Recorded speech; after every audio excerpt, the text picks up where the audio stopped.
Welcome, ladies and gentlemen, boys and girls of all ages, to the Pokemon Invitational Cup Power Rankings for Week 2.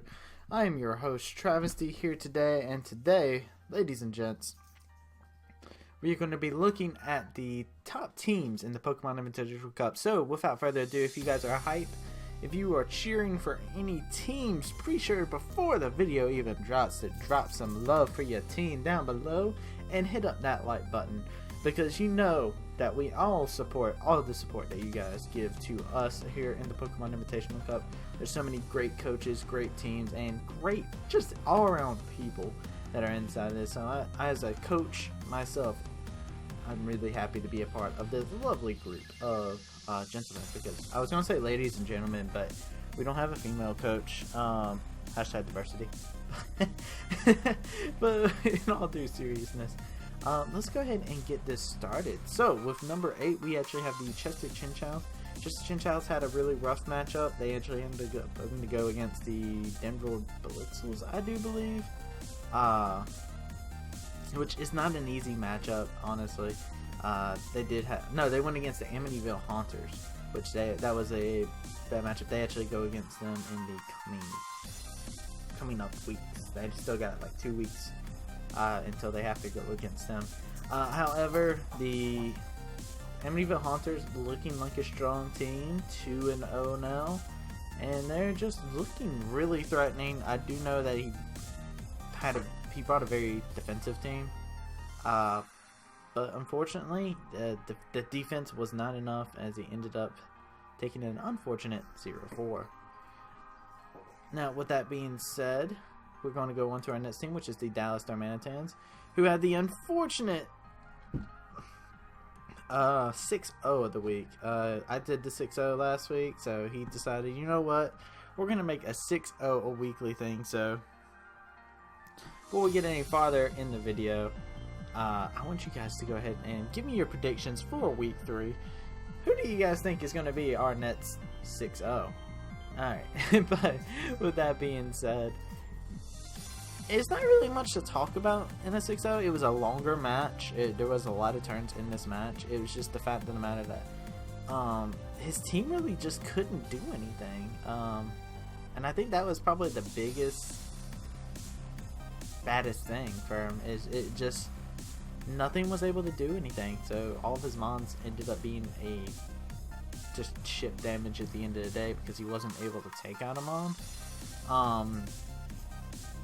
And I've been here, done that. 6-0s are not great, so I'm definitely looking for him to bounce back. He definitely can do it.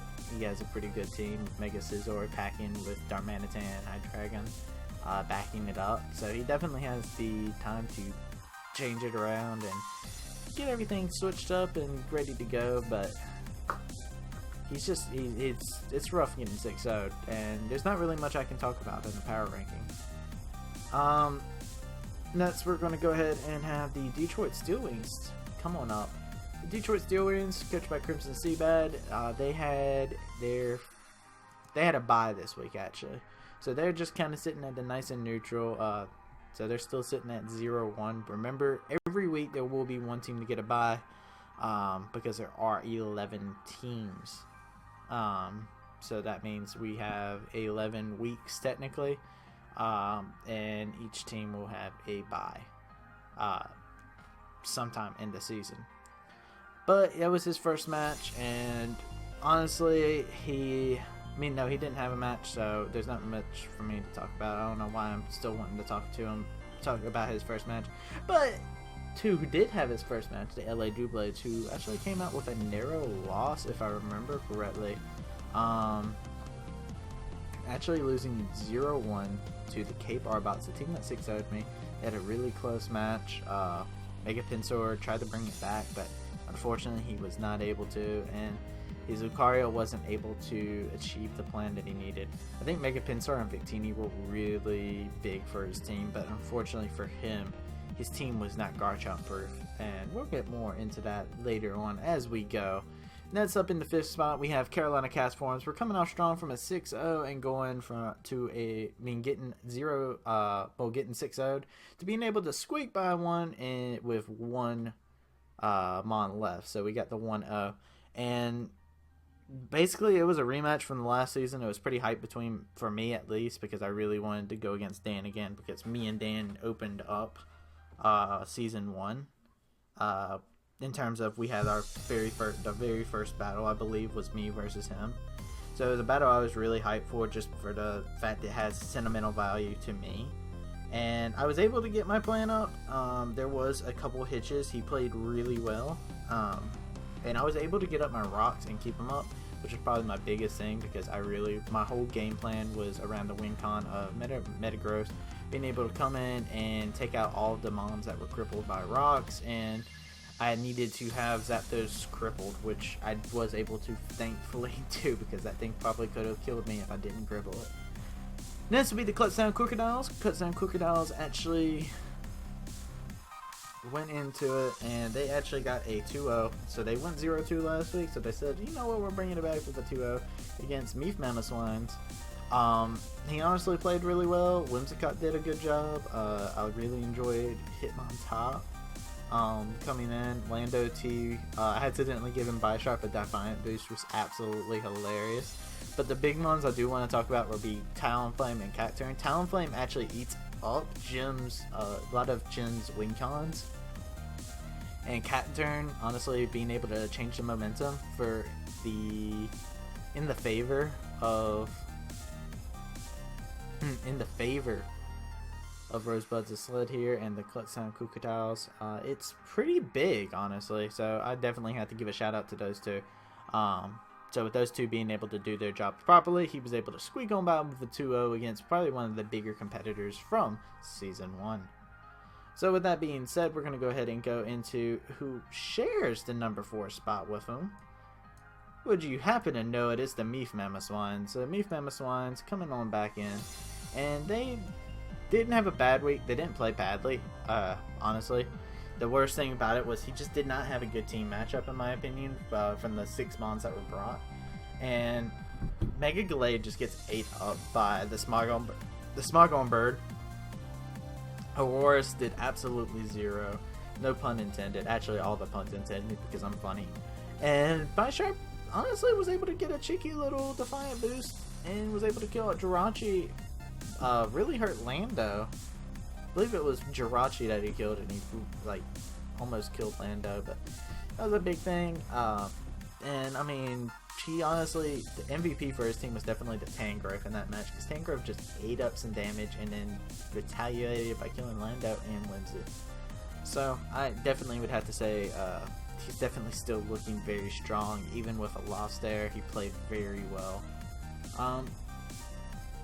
Next up, we got the Burry Butterfreeze. Now, he did lose to me. However, he's still up there in the power rankings because he didn't get 6-0'd in week 1.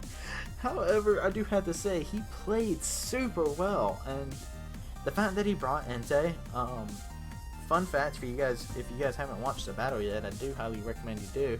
But his Entei put pressure on me the whole entire match, because I recognized that as the win con, and it was his win con. And it just did so much. It didn't even have to be on the field, and it pressured me.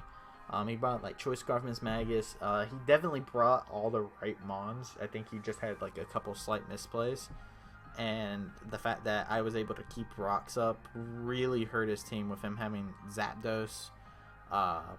He brought defensive Zapdos for Metagross, but honestly, it came down to a point where it's just even though he was defensive, Ice Punch plus Toxic boosting, not Toxic racking up damage on him, he wasn't able to roost and kill me off with Vaulted Chip and then Heat Wave me.